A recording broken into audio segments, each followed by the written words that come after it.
এটা হচ্ছে রাজা হরিশ্চন্দ্রের প্রাসাদ এবং এটা বর্তমানে হচ্ছে সরকারিভাবে সংরক্ষণ করা আছে। এটার ভিতরে অংশটা খুবই সুন্দর। এখন আসলে বাইরে থেকে গেট আটকানো, তাই ভিতরে ঢুকে দেখাইতে পারতেছি না। এটা হচ্ছে এই প্রাসাদের সিঁড়ি। আর উপরের অংশ যে কই গেছে এটা আসলে আমি জানি না, এটা কি মানুষ ভাঙা নিয়ে গেছে নাকি ওই স্বর্ণ মুদ্রা খোঁজার জন্য উঠায় ফেলছে, এটা আসলে আমার জানা নাই। আমি 2013 সাল থেকে জায়গাটা এইরকমই দেখতেছি।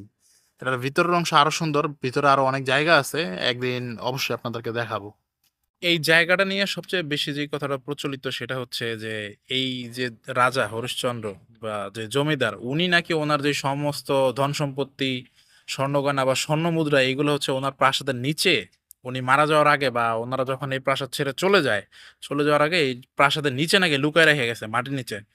এবং এই ঘটনা যখন মানুষ জানছে যে কোনো ভাবে বা যে কোনো একটা মানুষের কাছ থেকে এরকম একটা কথা ছড়াইছে, ছড়ানোর পরে প্রাসাদের চারোদিকে মাটি টাটি খুইরা মানুষ একদম বিনাশ করে ফেলাইছে, মাটি মাটি খুইরা সব একদম মাটির যত গভীরে যাওয়া যায় গেছে। কিন্তু আজ পর্যন্ত কোনো মানুষ একটা মানে এক পয়সাও পায় নাই।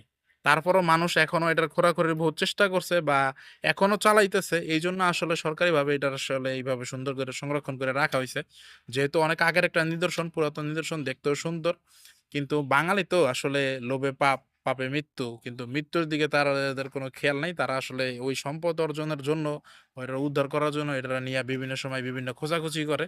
এইজন্য এটা আসলে এইভাবে একটু আবদ্ধ করে রাখা আছে। নেক্সট টাইম আবার একদিন আসবো, যেদিন এটাকে খোলা হবে ওইদিন আপনাদেরকে সম্পূর্ণ ভিডিওটা দেখাবো। ভিতরের ভিউটা আসলেই অনেক সুন্দর।